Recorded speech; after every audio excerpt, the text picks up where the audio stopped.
Welcome to Why Though the podcast. We did it. That was amazing. Hello. Hello. Hi, everyone out there. I'm Lizzy Acker. I'm a reporter for the Oregonian. And I'm Destiny Johnson. I'm a social media producer. Yeah, I think so. But yeah, I'm not sure what my title is. You'd Don't tell know. my boss. They will never listen. Don't worry. They're going to listen right now. Yeah, welcome to Why Though the podcast. Why Though the podcast?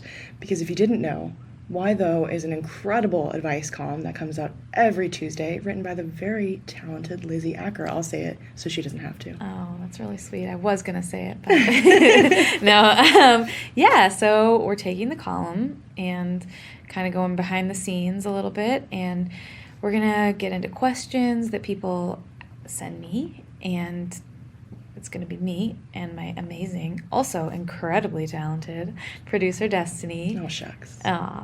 And hopefully guests, definitely guests. Definitely guests. Definitely guests. Some experts. We're looking to bring in some cool people to give you some great advice. And we also want to hear from you guys. But today, we're going to start a little soft launch and let you know who Lizzy and I are. And I'm going to start with you, Lizzy. Oh, my You're in goodness. the hot seat.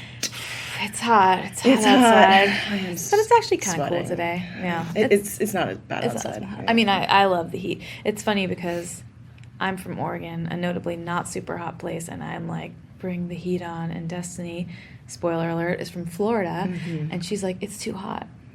Yeah. I left Florida for many reasons. Yeah. The heat was up there, Yeah, but, okay. you know. Never Well, been to Florida. Anyway, okay, so that's okay. let me tell you about who I am, I guess. Yeah. Well, yes. I'd love to know Do who you you have are. questions? I do. Yeah. Okay, Yeah. cool. I came prepared. Can you Okay. believe? I'm so excited. for So, this. Lizzy, are you ready? I'm oh my ready. Gosh. Okay. Yeah. Tell me a little bit about why though. So let's start there. Then we'll talk about, you, how fabulous Yeah. you are. But I want to know, I think it's kind of ballsy to start an advice column. You know what I mean? Like, why Right. did you want to start an advice column? Because I would say the demographic of advice givers are older than both of us, white Yes. women, Miss Manners, that kind of thing. Why did you think I could do this and I want to do this? Well, I have made a lot of mistakes. I mean, I think in some ways that I spent my whole 20s really just like preparing to write an advice column by doing like everything wrong. I love that. Or if not wrong, at least like I've always been, I've always gone like head first. And you make a lot of mistakes that way, but I also think you can learn from mistakes. And it's true. Like, why should you trust when I started this, 38-year-old woman, now 40, so that, adds a lot of gravitas. I don't know. I've read like a lot of books and I've done a lot of stupid things. And I also am really interested in learning new things. So like I am super happy anytime I have a question that I'm like stumped. I got to find someone who can answer this question for me. And that's actually what I love about my job right now I'm on the life and culture team. I used to be on the trending news team, and as a reporter, what I love is not having a real specific beat and just being like, I get to learn about everything. I get to ask people to explain stuff to me, and I get to be nosy, I get to call people and be like, tell me everything about yourself. It's a good job for nosy people, and being an advice columnist is also a good job for nosy people because I love to hear about what's going on in other people's lives. And I think that's why people read advice columns. And I was actually pitching an advice column for a while because, I don't know, it's so fun to write. And I thought it would be fun to write. And I've written lots of different kinds of columns. I've been writing since I was like, obviously 7.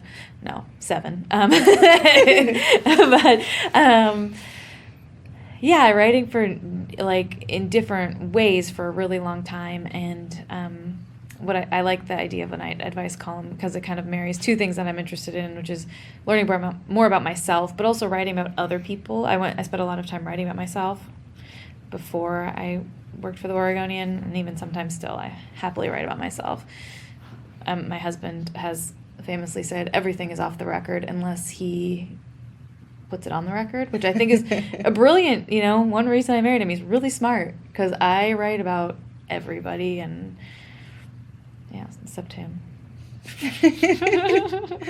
So I think that's really great, and I read the column, obviously, and I appreciate the thought and detail that goes into it, and I think that being a head-first kind of person makes you a great person to give advice. I'm not a head-first kind of person. I'm a very cautious person. Very cautious. I've made pro and con lists for my pro and con lists before I go to the grocery store. So I appreciate having a presence like that in my life, and I feel like all of you viewers, listeners, column readers should also feel thankful to have somebody like that in your life. And you've been a journalist for some time, a writer for some time. You're married. You have a kid. I have a kid, yep. She's 3.5. She's cute as a button. Totally amazing and cute as a button. And yeah, hopefully we'll get at least some audio of her on here. She's got a lot of advice to give. She's so cute. As we say in the South, cute as a bug's ear. Oh, that really describes her. Yeah. So I think that gives you a plethora of experience to give advice to the people. Well, I try, and if I don't have the experience, I like to find someone who does. So, which I think a lot of advice columnists don't do. Not to toot my own horn too much, but like, you don't see Ann Landers like calling in an expert. You know what I mean? Mm-hmm. She will be like, get therapy, which I try not to do. Someone right before I started the column, I was writing about that I was going to do the column, and I got lots of great feedback. And this person sent me an email, which was really, I'm so glad she did. And she was like, just don't tell people to just get therapy every time, because it's not fair, like they're writing to you with real questions, and therapy is not accessible for everyone for a lot of reasons. And like, it is just sort of a cop-out. So I try not to say it. I mean, there have been times where I'm like, here's my advice, which I got from a therapist, and probably get therapy, but yeah. I think that's a different approach, though, to have talked to a therapist and then say, perhaps continued therapy, if it is an option for you, right. Would be good. But I kind of think, and maybe this is just me like romanticizing the idea, but like I think that there's something kind of punk rock about your advice column, in that it's very like anti-Miss Manners, like anti, you know what I mean? It's like, it's very real, and it's like comes from personal experience, and it's not like very polished and like here's a curtsy and your skirt is like 4 inches above there, which is like not something that I particularly vibe with personally. Right. It's okay if you do live your best life. Absolutely. But it's just not for me. So I appreciate the sort of the fresh approach, and the column's been going on for a couple years now. Yeah. And what's I guess the most memorable piece of advice that you've given? If you can just give like a little synopsis of the question and the answer situation. Well, I often think back, and this is it's a little bit silly, but one of my, maybe even my very first column, this woman wrote in, and her husband was like doing this really gross thing where he was like, he couldn't handle, leaving even the littlest bit of peanut butter in the peanut butter jar, and it would be like in the recycling, and the dog would have licked it, and he would be like licking the peanut butter out of the peanut butter jar, and I'm like, that is really gross. Really, really gross. Yeah. And for some reason I think about it all the time, because my advice was like, maybe just wash out your jars when you think they're done. Like he can't lick anything that's not there. I mean, probably talk to your husband about this, but also like, you can clean out your glass recycling before you put it in the recycling. I have a lot of follow-up questions that I don't think that we have time for. Maybe someday we'll get into this question. Chief of which is, why do men do things sometimes? Why do men? One thing I miss about The Office, this is completely off, but you used to just run into women in the women's room, and there was an ongoing conversation I had with one reporter who no longer works here.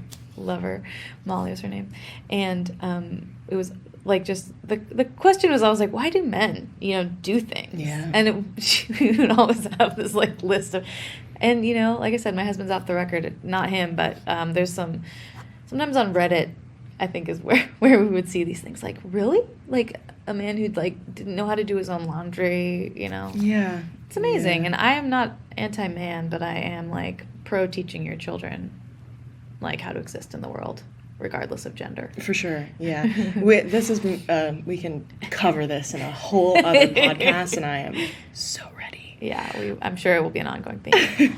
I think the peanut butter thing is wild, though, and that's kind of the delight of Vice column, is that people write to you about essentially their gossip, Exactly. which I think is very funny. So if you guys like that kind of thing, read, listen, watch, You please. know, also, I would love your gossip. Yeah. Please send me a question. We'll change names. Oh, you can change genders, names, Yeah. locations. The great thing about an advice column versus like every other type of writing I do for the newspaper is that it's totally anonymous. I'm not fact checking that your husband is really doing this with the jars. You know, like it's a different kind of thing than you're going to get in the rest of the paper. But I would love to get your gossip. The Yeah. juicier, the better. Please. The one thing like people don't write into me, and I feel like this happens in a lot of other advice columns, and it's like I don't get a lot of like my husband is cheating on me with my sister-in-law kind of thing, you know. So if you got that, send it this way. Yeah, and also sorry. Yeah, sorry, that does sound awful. Thank you, no. Destiny. I'm like, good story. She's like, humans, Lizzy. So I kind of wanted to talk a little bit about some advice stuff. We've already covered I'm from the South, Right. Where there are lots of weird little advice and like idioms used and stuff like that. And so I wanted to kind of talk about, do you have any like pieces of advice that really stuck with you? Maybe things that like they're not even necessarily good advice, but Right. you just have held close since you were maybe small, or... Yeah, I actually do. Whenever I get this question, I always think of the same thing, which my great-grandma, Grandma Frida, Oh. Frederica, my middle name is Frederica, so Love I that. had to pronounce. She died when I was 8, so this obviously happened before I was 8, and I do not know when, like how old I was, but I was probably older than 4, you know, between the ages of 4 and 8. My Grandma Frida said to me, never wash your face with soap. Why did it come up? I have no idea. I was a small girl. But she told me never wash your face with soap. And you know what? I've never washed my face with soap. So thanks, Grandma Frida, R.I.P., for that skincare advice. I wash my face. Don't get me wrong. With cleanser now. When I was younger, just with water. Not with hand soap. Not with she means. like or bar soap. I imagine Sure, like okay. old timey bar soap with like. Okay. Yeah, we've clarified a little bit. I'm like, wait, you don't use face wash? Oh no, I use face wash. Okay, but I'm yes. thinking like soap. Yeah. You know? I think she's right for that. It's I think very she is stripping too. to I your think skin it was barrier. great advice, Grandma Frida. Shout out to Grandma Frida. Yeah, yeah. Wow. Mine also comes from my Yeah, tell me about yours. my grandma, but we call her Nana. Uh-huh. Shout out to Nana. She's still alive, chilling awesome. in old Pinellas Park, Florida. But she was full of like these, somewhere between advice and I guess old wives' tales. Like one of them, I still to this day, like I won't bite down on hard candy because she said it would break all my teeth. Like not like, oh, you could chip a tooth. It's Right. like it would break all your teeth. Like Yeah. in a cartoon, if you bit it, you just like yeah. all your teeth would crumble. I know that's not true. However, watch me suck a lollipop down to like a minuscule little matchstick.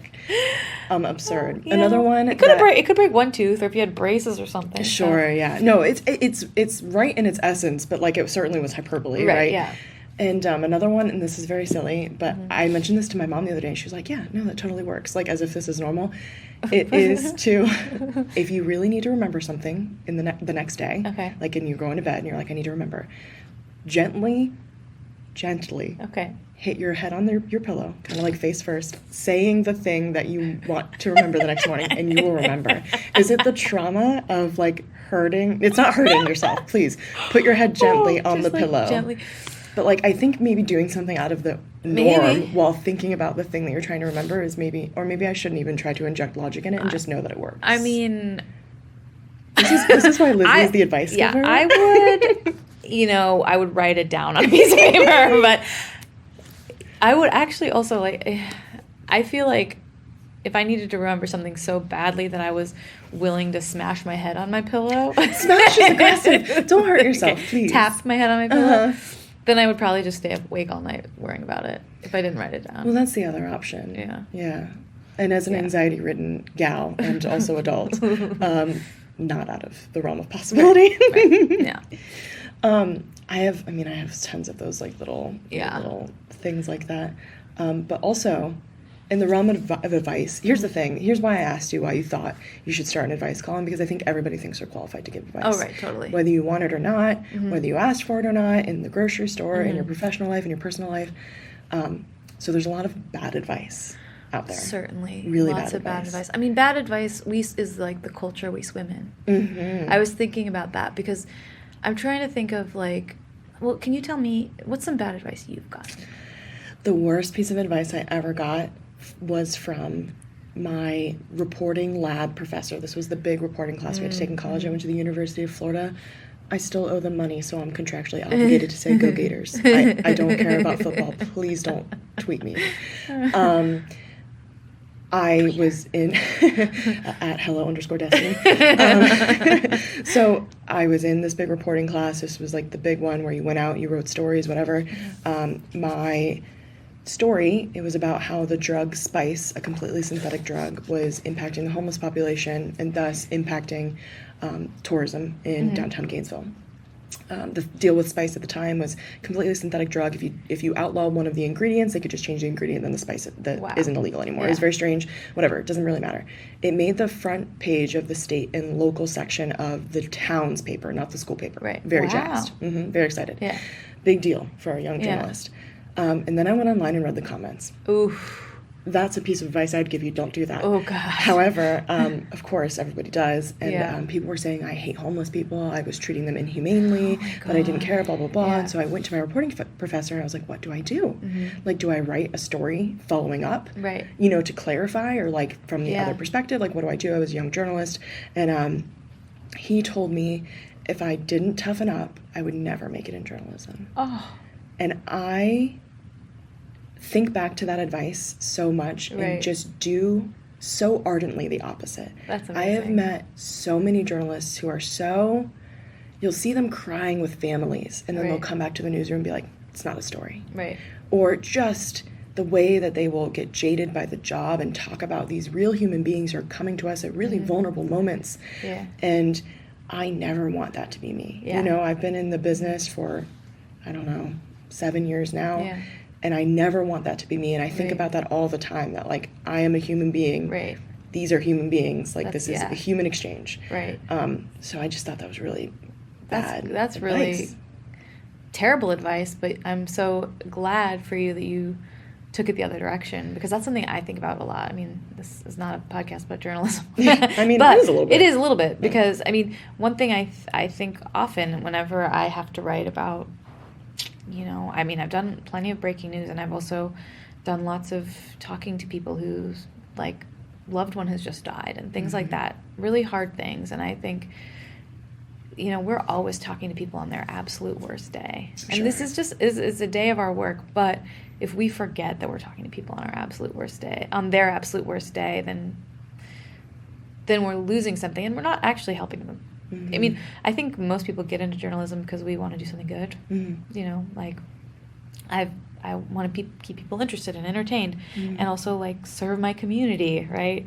Yeah, but got to be a human to do that. You absolutely do. Yeah. I mean, shout out to Professor Foley. He's an incredible, incredible journalist. He was an incredible teacher, but that was just, you know, good people can give bad advice. It's true. I you know. This is not related. Here's a piece of bad poetry advice I got, which I think is just some. When you were saying that, I was like, oh my gosh, I had this teacher in grad school. By the way, I went to San Francisco State University for grad school. Go Gators, which is hilarious because I think they're named the Gators after your school. Oh, because there's absolutely no Gators in San Francisco. When I found out they were the Gators, I was like, this is ridiculous. That's funny. Okay, fine. Anyway, go Gators, I guess. I was in grad school for an MFA for fiction writing, so obviously wasn't much. I don't think they have a football team. Anyway, I digress.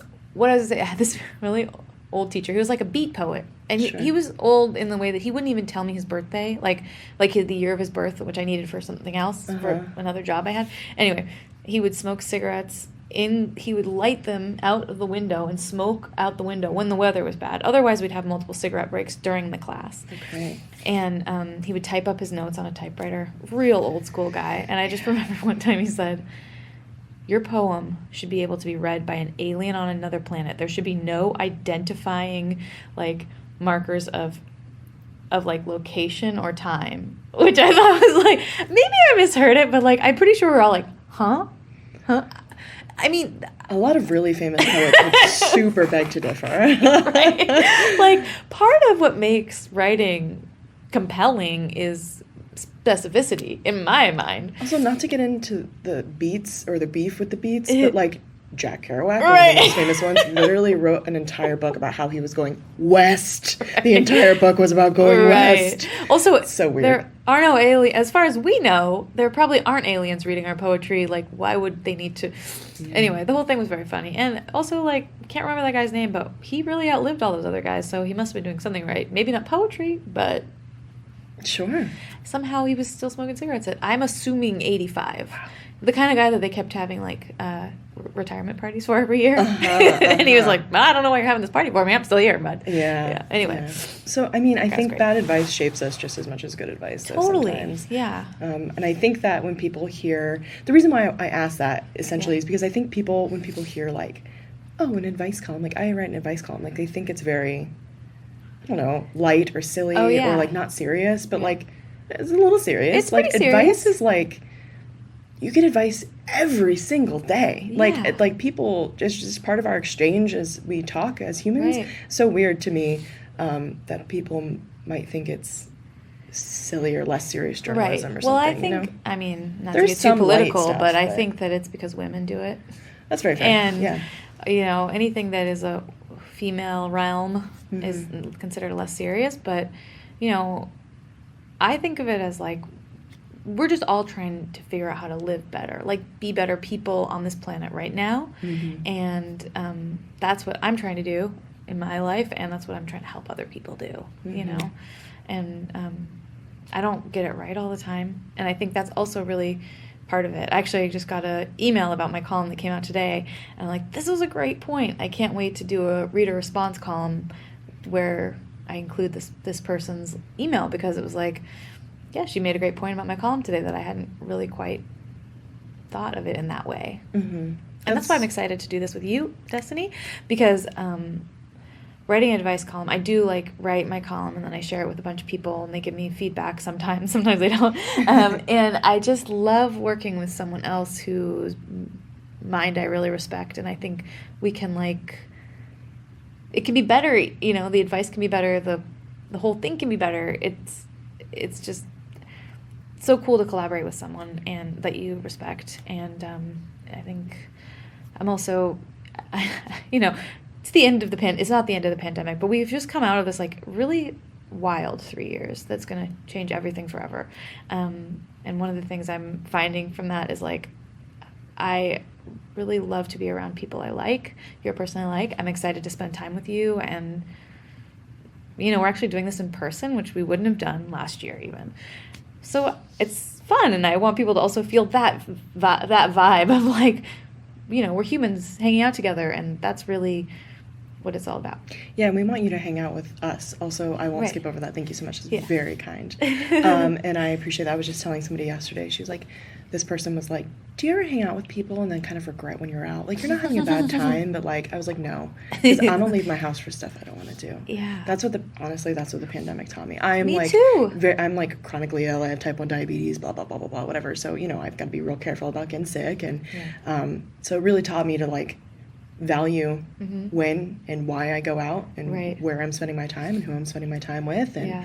I think it's cool that we get to do something like this. We're bringing you along for the ride, I'm excited. and we hope you all want to come. Yeah, we want to get to know you too. I mean, like, Yes. I think this is different than a lot. You know, it's funny you were talking about the comment section. We don't have the comment section on Oregon Live anymore. Thank a lot of goodness. news places don't. It was really hard. I mean, I'm not going to say I have a really thick skin, but I viewed a lot of those comments. I've been getting comments since I started writing for the internet about my body, you know, like crazy stuff. And I always thought, you know, some of the time I'd be like, these are hilarious. People like hate me, and it's very funny to me in a certain way because you know, I always assume that they're Nazis because they would also say weird racist stuff.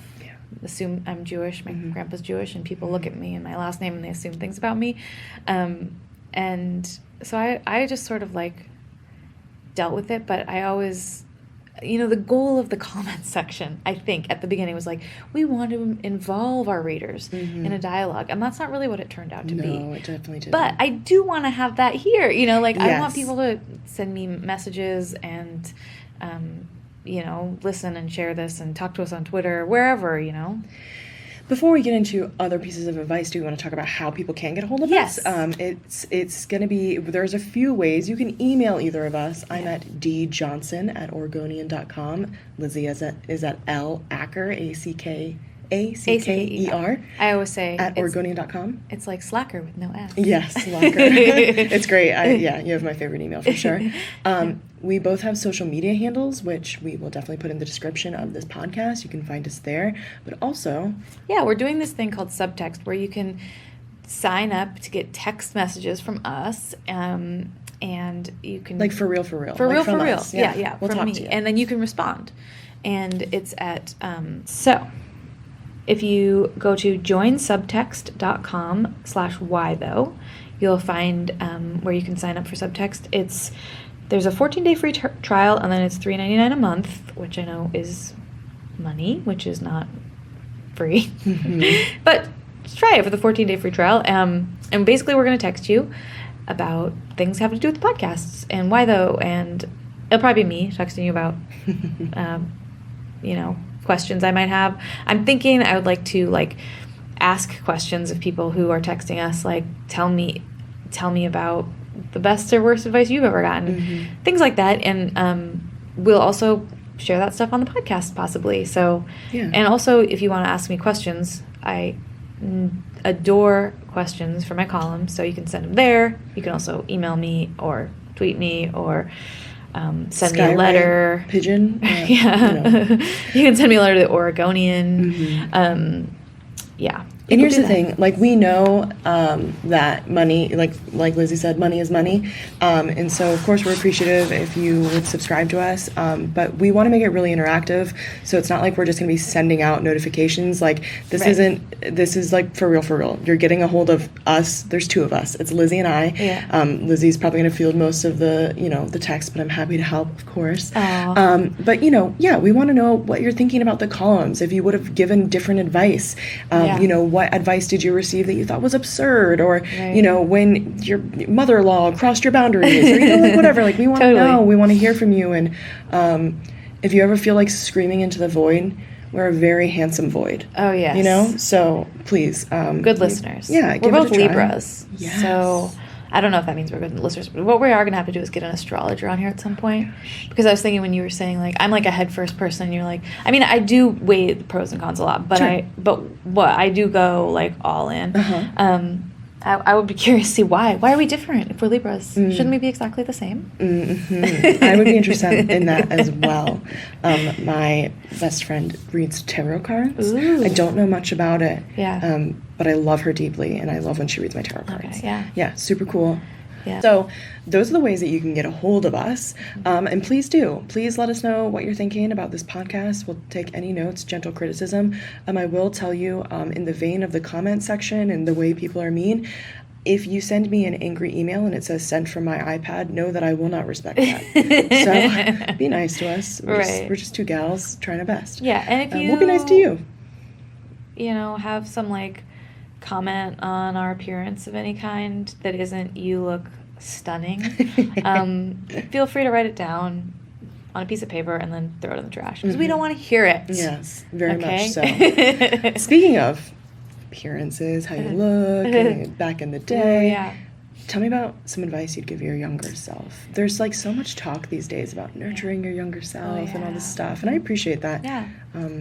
So so much. There's so much advice I'd give my younger self. I think another thing that kind of goes back to the bad advice, which isn't direct advice, but it's when I was thinking of the culture that we're steeped in of bad advice. I read so many novels as a child. I loved to read, but I was deep into Lucy Maud Montgomery and the Brontes, and I would tell myself that true love doesn't have to be a horrible nightmare.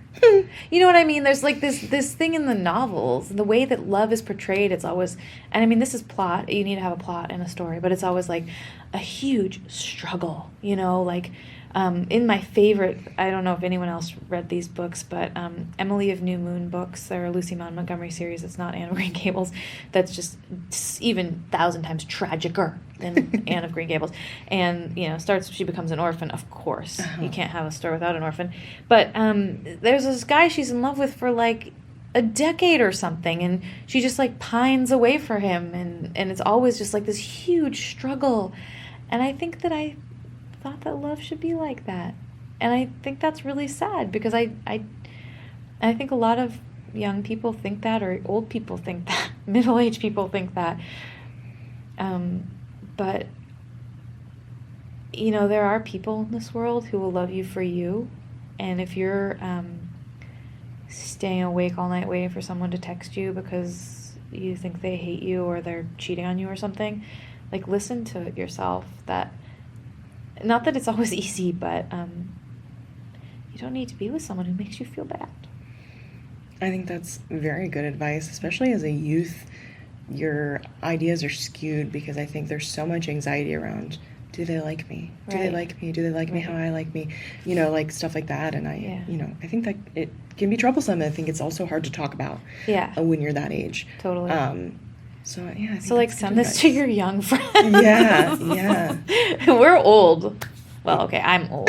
Destiny's only 30. I feel a child. I think that's good advice. I also was a really fervent reader as a young person. I was extremely academically gifted. Yeah. I would carry around 4 or 5 books with me, read 4 or 5 books at one time. Nice. I was the president of the National Honor Society, the National English Honor Society, Love National it. Art Honor Society, German Honor Society, blah, blah, blah, blah, whole list. I was Amazing. going to college while I was in high school. I had a job. I was just really doing the thing. And I think my advice to me and to other young, really people who, I wanted to get out of my small town so badly. And I thought, I don't play a sport. I have asthma. This is my way out. Academics is my way out. And I was right. Yeah. But for anybody feeling like they're just working themselves into the ground, like, I really encourage you to be so gentle with yourself. Right. Yeah. I experienced burnout so young because I was working so hard. Right. And like a lot of my peers around me, people who are now really successful in jobs very similar to mine or at a similar tier to mine, didn't work themselves into the ground and were okay. Right. And I just felt like I had to. I think when you come from humble beginnings, you sometimes feel like you have to work a million times harder than the people around you. In some ways you do, but also some ways you don't. Right. So, like, just be gentle with yourself, Figuring out where those places you can rest and be a kid and do kid stuff. Yeah. It's okay to want to do kid stuff. Yeah. I think I was so anti-kid stuff because I was just eyes on the prize, and I look back and I was like, I didn't experience some of those things that maybe I didn't at the time care about, but in a way now I feel sad for my younger self. Right. I'm not saying I want to go to a prom. I went to my own prom, but anything like that. But I just, and you can go, like, photograph a prom. Yeah, I think I am this weekend. But anyways, I hope all the kids have a fun time. Ooh, I hit my mic. But just be kind to yourself. Yeah. I love it. Speaking of being kind. Yeah. Oh. We have some not so kind things. Not so kind things. We have some treasured questions from the internet. It is, of course, Reddit's favorite corner. Am I the asshole? We're going to read 1 or 2 of these and talk about them. And Lizzy gives advice for an actual living. So we're just going to go through it. And we want to hear from you. Yeah. We want to hear what you think about these things too. Right.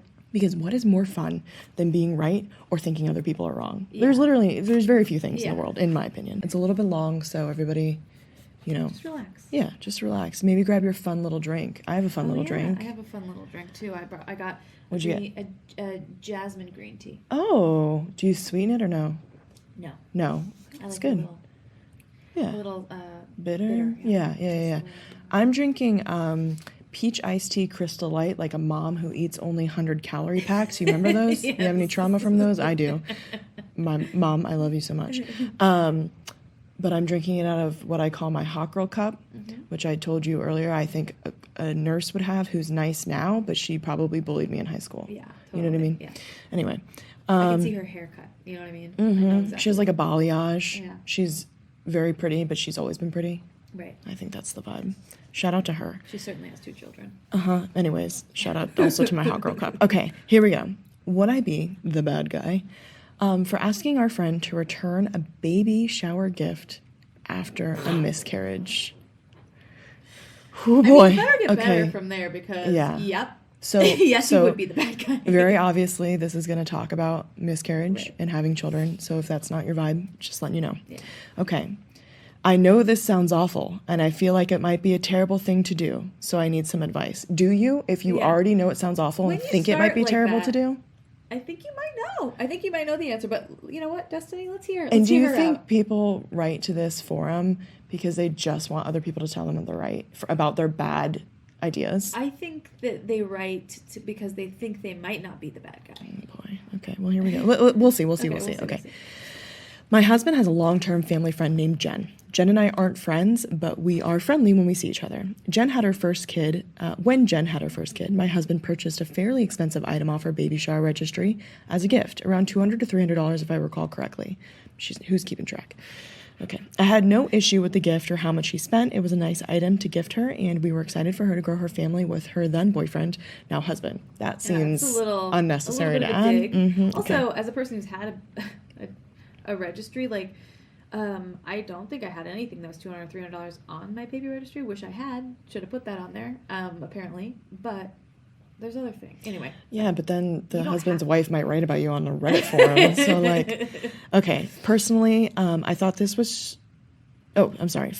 My goodness. Fast forward a few years, Jen and her husband are high earners, both making over 6 figures. How do you know that? Right. Jen announced she was pregnant again very early along and sent my husband her baby shower registry with her announcement text, which was full of high-priced items. Personally, I thought this was strange because she should still have most of her items from her first kid, and I didn't think people usually did a full-blown baby shower or registry after their first. I was also surprised because she was asking for gifts when she was still in the first trimester, but I'm a cautious person who didn't announce my pregnancy until 20 weeks, which I know is extreme on the other side. I left it up to my husband what he wanted to do, but mentioned to him that I was surprised she was organizing another shower/gifting event since she already has a young kid and got a brand new stuff then. My husband spent around $400 on a gift for her. Fine with me. A few weeks later, Jen had a traumatic miscarriage. I won't get into the details, thank God, because they're not yours to share. Okay. Jeez. I won't get into the details, but she was devastated, and the cause of the loss most likely means she won't be able to carry future pregnancies to term. It's incredibly sad, and while I'm not close with Jen, my heart hurts for her. Does it hurt for her? It's like, how do you know that? You're not friends with her. Like, anyways. Oh, all right, sorry. Okay, it's been a few months since her loss, and my husband is now unsure of how to navigate the gift. It's not something she can use for her older kid. Asking her to return the gift seems cruel, like adding a chore onto her grief, and it's probably past the return window anyway. I'm also not sure if she's going to keep trying to have more kids, and then in parentheses it says very risky for the baby and herself, end parentheses. And it seems incredibly insensitive to ask. Plus, she may not have decided yet. Asking her to pay us back for it also seems very cruel. My husband and I are also decently high earners, but $400 is still a lot of money. It's one thing if she's able to get a few years' use out of the item, that's money well spent. But if it's going to sit in a box in her attic for years, that's where we're getting stuck.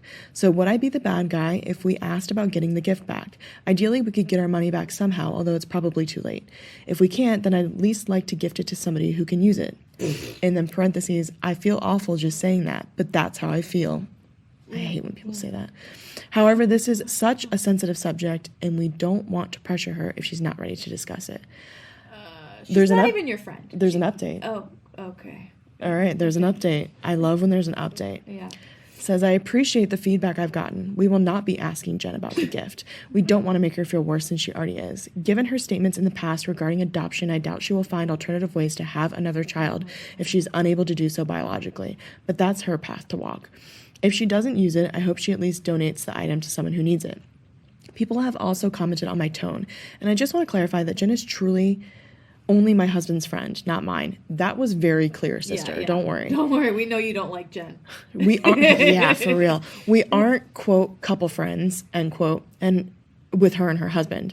Jen and my husband were close as kids, but haven't been close for years before I came into the picture. Sort of like a cousin you grew up with, but only talk to at major holidays now. I don't hate Jen, but we have very different worldviews, so we likely won't ever be close. I'm sympathetic to Jen's loss as a person and as a person who has also experienced miscarriages. Wow. But I'm not personally devastated by it, if that makes sense. If my husband wrote the post, the tone would have been different. Given how long they've known each other, and how she's so integrated into their family, he felt it was appropriate to gift her a big-ticket item, which I thought was justified.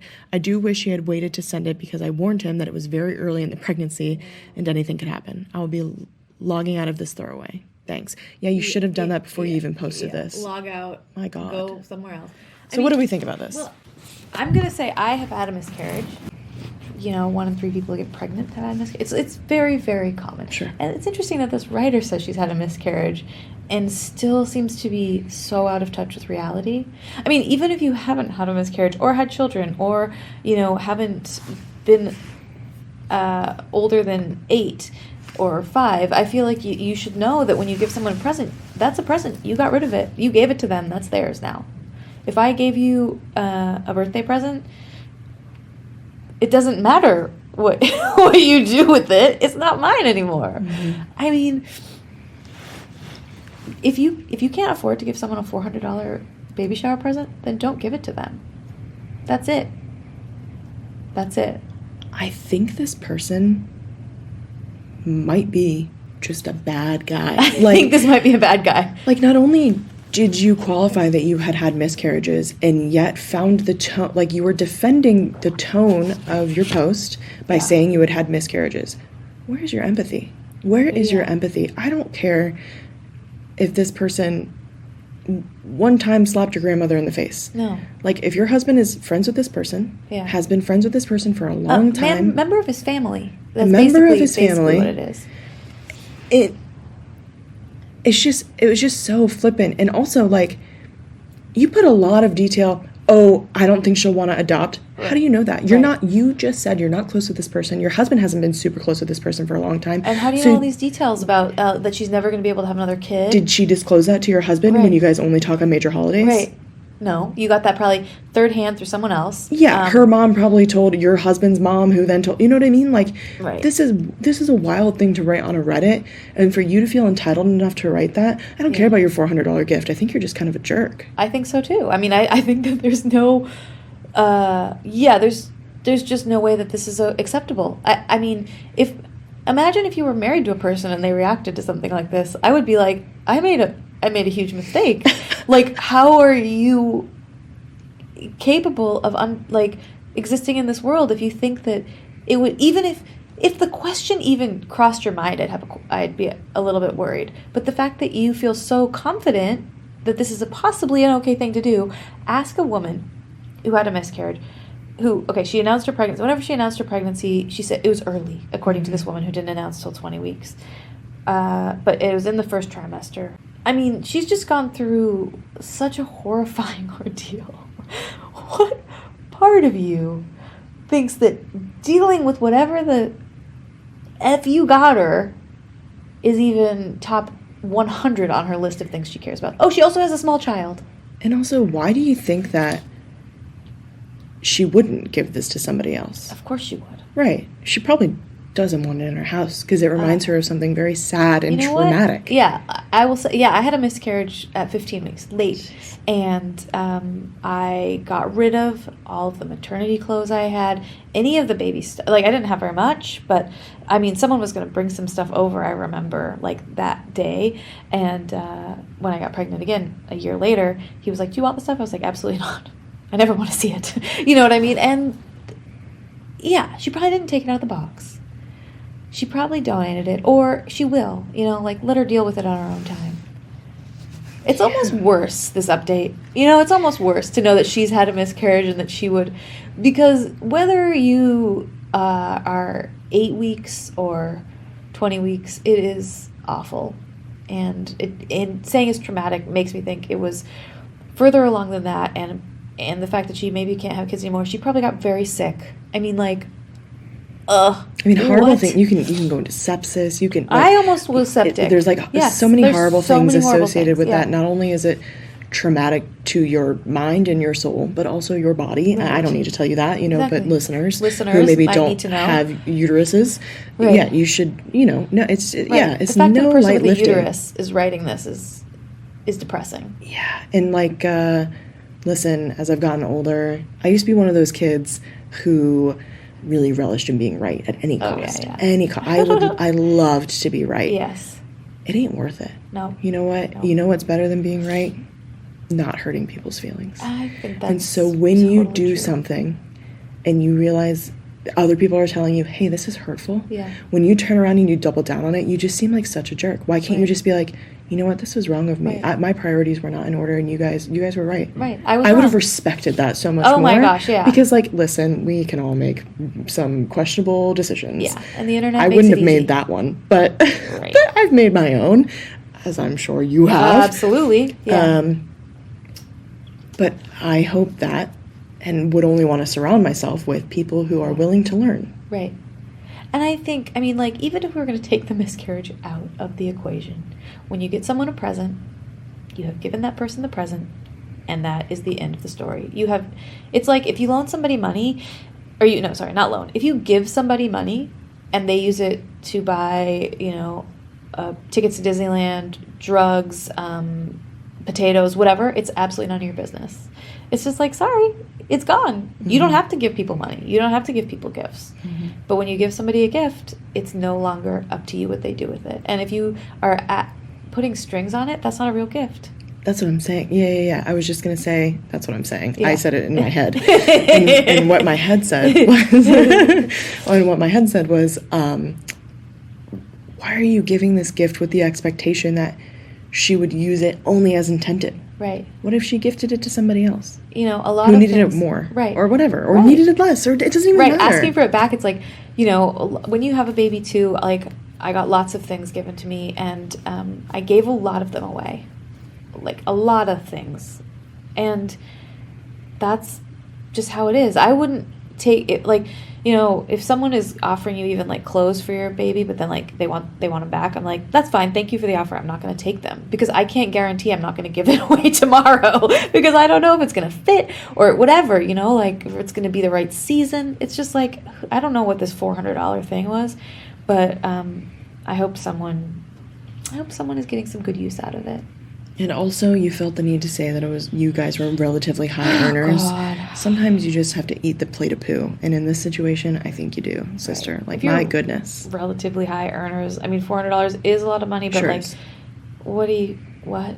No. If you can't afford a $400 present, do not give the present. And if you could afford it, it's gone now. Right. So absurd. Okay, well, I love reading these. Yeah, and we're going to bring it back. we're going to bring it back. Yeah. Yeah, totally. And I'm just really excited for people to listen to this new podcast. Yes, we're gonna end here, but thank you so much for listening to our inaugural podcast.